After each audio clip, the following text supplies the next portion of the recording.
కొలికిపూడి శ్రీనివాసు ఒక ఎమ్మెల్యే హోదాలో ఉండి బహిరంగంగా గొడ్డలు ఊడి తీసి కొడతాను, చెప్పు తీసుకొని కొడతాను అని ఎవరిని ఉద్దేశించి చెప్పారు? అంటే పేరు కూడా మెన్షన్ చేశారు. మీరేమనుకుంటున్నారు? వీళ్ళు ఎస్ఐ గారు ఎప్పుడైతే చెప్పారో, ఇంటికి వచ్చిన తర్వాత ఎమ్మెల్యే గారికి కాల్ చేసినా లిఫ్ట్ చేయకపోవడంతో మండే మార్నింగు మా వారికి ఎస్ఐ గారు కాల్ చేశారు.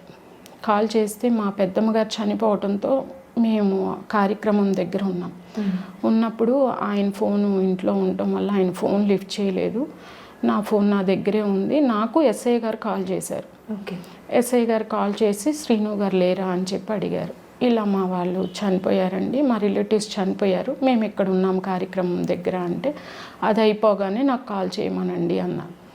ఆ కార్యక్రమం అయిపోయింది. నేను ఇంటికి వెళ్ళేలోపు మా ఇంటికి కానిస్టేబుల్ వాళ్ళు వచ్చారు.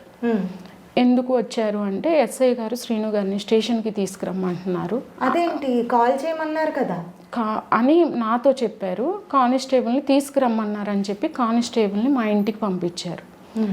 ఈలోపే మా వారికి ఎమ్మెల్యే గారి ఆఫీస్ దగ్గర ఎస్ఐ గారు ఎమ్మెల్యే గారి దగ్గరికి వెళ్తే, ఆ చిట్టాల శ్రీనుని ఎందుకు తీసుకొచ్చి నువ్వు స్టేషన్లో కూర్చోబెట్టలేదు, నువ్వు ఎందుకు తీసుకురాలేదు అని చెప్పి ఎస్ఐ గారిని అడగగా, నేను ఇలా వాళ్ళ రిలేటివ్స్ చనిపోయారు అని చెప్పి చెప్పారు. వాళ్ళు చెప్పటం వలన ఆగానని చెప్పి ఎస్ఐ గారు చెప్తే, లేదు ఇప్పుడు వెళ్ళి నీ కానిస్టేబుల్ని పంపించి తీసుకొచ్చి కూర్చోబెట్టు అని చెప్పి ఎమ్మెల్యే కార్యాలయం దగ్గర అనటం వల్ల ఆ విషయం మాకు తెలిసి వెంటనే మా వారు ఎమ్మెల్యే తర్వాత దిక్కు ఎంపీ గారు కదా, ఎంపీ గారి దగ్గరికి విజయవాడ వెళ్ళిపోయారు. వెళ్ళి ఎంపీ గారికి జరిగింది చెప్తే, ఎంపీ గారికి కూడా మొత్తం తెలియదు కదా. ఎంపీ గారికి ఏం చెప్పారు, ఇలా చిన్న పీటీ కేసు అయింది, మళ్ళీ స్టేషన్కి ఎస్ఐ గారు రమ్మంటున్నారు అన్న విషయం మా వారు ఎంపీ గారి దగ్గర చెప్పారు.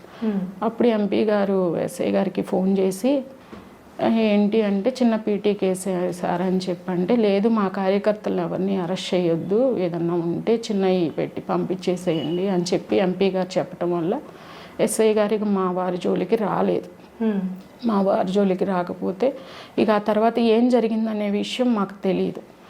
తెల్లవారి ఉదయమే ఏదో చిన్న ప్రోగ్రాం, కూలీలు దగ్గర ఏదో ప్రోగ్రాం అని చెప్పి తిరువూరు రాజస్థాన్ సెంటర్కి ఎమ్మెల్యే గారు వెళ్ళి పత్రికా విలేకరుల్ని ఇష్టం వచ్చినట్టు మాట్లాడి, ఏబిఎన్ విలేకరు గారిని చాలా దురుసుగా మాట్లాడి, ఆ తర్వాత మా వారిని ఉద్దేశించి గుడ్డలోడ తీసి చెప్పులు తీసుకొని కొడతాను అని ఇష్టం వచ్చినట్టు నోటికి ఏదొస్తే అది, ఒక ఎమ్మెల్యే అన్న విషయం కూడా మర్చిపోతాను, ఒక రౌడీలాగా బిహేవ్ చేస్తూ ఇష్టం నోటికి ఏది చిన్నది వస్తుందా పెద్దది వస్తుందా, ఒక గౌరవనీయమైన పదవిలో ఉన్నాము అన్న ఇంగిత జ్ఞానం కూడా లేకుండా, ఒక సర్పంచి ఒక 35 సంవత్సరాల నుంచి ఒక పార్టీనే కాపాడుకుంటూ, ఒక పార్టీలోనే వైసీపీ ప్రభుత్వంలోనే మా వారు నెట్టుకొని వచ్చి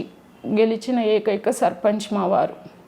ఆ ప్రభుత్వంలో కూడా మా వారు గెలిచి ఉంటే ఆయన్ని పట్టుకొని రోడ్డు మీద ఇష్టం వచ్చినట్లు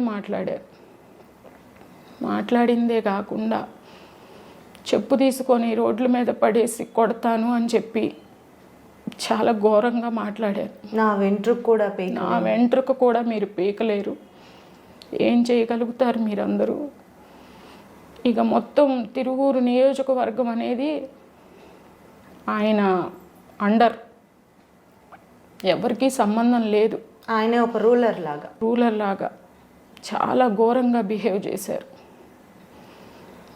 చేసి అక్కడి నుంచి స్టేషన్కి వెళ్ళి మళ్ళీ ఎస్ఐ గారిని నువ్వు ఎందుకు తీసుకురాలేదు అని చెప్పి క్వశ్చన్ చేసి, 35 సంవత్సరాల నుంచి మా వారికి సభ్యత్వం ఉంది, ఆయన సభ్యత్వాన్ని 3 నెలలు కావట్లేదు, ఈయనకే తిన్నగా సభ్యత్వం లేదు, ఈయన మా వారిని సస్పెండ్ చేస్తున్నాను అని ప్రకటించారు. ఆ వీడియోలు కూడా సొంతంగా ఆయన ఫోన్లో ఆయనే తీసుకొని, ఆయన ఫోన్ ద్వారానే మిగిలిన వాట్సాప్ గ్రూపులకి మొత్తం మీడియాకి మొత్తం ఆయనే స్వయంగా పెట్టుకున్నారు. సస్పెండ్ చేశారా అన్నట్లుగానే? సస్పెండ్ చేయడానికి ఆయన ఎవరండి? అసలు ఒక ఎమ్మెల్యేకి సస్పెండ్ చేసే హక్కు ఉంటుందా? సస్పెండ్ చేయాలంటే అసలు నీకు ఒక ఐఏఎస్, నేను ఐఏఎస్ అకాడమీ రన్ చేస్తున్నా అని చెప్తున్నావే, సస్పెండ్ చేయాలంటే రూల్స్ అనేవి ఏంటో నీకు తెలుసా అసలు? ఫస్ట్ సస్పెండ్ ఏ విధంగా చేస్తారు? దానికి ఒక రూల్ పొజిషన్ ఉంటుంది, అది తెలుసా ముందు నువ్వు? నేను ఓ పెద్ద ఐఏఎస్ అకాడమీకి కోచింగ్ సెంటర్ నిర్వహిస్తున్నాను, నా దగ్గర ఇంతమంది ఐఏఎస్లు ఉన్నారు, ఇంతమంది ఐపీఎస్లు అయ్యారు నా దగ్గర అని నీ గొప్పలు నువ్వు చెప్పుకుంటావే.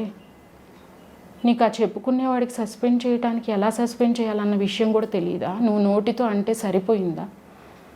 మీరు ఒక్కసారి కూడా ఆ విషయం ఆలోచించుకోరా?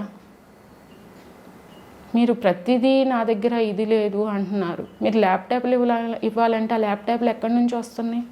మీ దగ్గర రూపాయి డబ్బు లేదు. మీరు ఎమ్మెల్యేగా గెలిచేటప్పుడు మీ దగ్గర ఉన్నాయి ఏంటి? ప్రతి పేదవాళ్ళకి నేను డబ్బులు ఇస్తున్నా అంటున్నారు. మీకు ఇచ్చే డబ్బులు ఎక్కడి నుంచి వస్తున్నాయి? మీరు ఏం చేస్తుంటే మీకు డబ్బులు వస్తున్నాయి? విల్లా ఏదో కొన్నట్లున్నారు ఈ మధ్య. అందరూ విజయవాడలో విల్లా 4 కోట్లన్నర పెట్టి విల్లా కొన్నారు అని టాక్, మాకైతే తెలియదు. మరి ఇంత 3 నెలల కాలం 100 రోజులు కూడా అవ్వలేదే మీకు? ఇన్ని డబ్బులు ఎక్కడి నుంచి వస్తున్నాయి? ఇంత విల్లా ఎక్కడి నుంచి వచ్చింది? మరి ఆ విషయం తెలియాలి కదా. మీడియా ముఖంగా మీరే చెప్పాలి కదా. మీ దగ్గర డబ్బు లేదు, మీకు వచ్చే శాలరీ కూడా ప్రభుత్వానికే ఇచ్చేస్తున్నారు, సీఎం రిలీఫ్ ఫండ్కి ఇస్తున్నా అన్నారు. మీకు ఏదీ లేనిది ఇంత దానం చేయడానికి మీకు ఎటు నుంచి వస్తున్నాయి డబ్బులు? నేను పేదవాళ్ళకి డబ్బులు ఇస్తున్నా అంటున్నారు. పూడికి తీతలు నేను డబ్బులు పెట్టి పూడికల తీతలు తీశానని చెప్తున్నారు. పూడికి తీతలు తీస్తే ఆ డబ్బులు ఎక్కడి నుంచి వచ్చాయి? మీరు చెప్పుకుంటే సరిపోయిందా? మీరు అలా అనుకుంటే సరిపోయిందా? రైతులను ఇష్టం వచ్చి మాట్లాడితే మా రైతులు ఏమనుకుంటున్నారు? మీరు రైతులు అనుకుంటున్నారా? ఏమనుకుంటున్నారు? కుక్కల కన్నా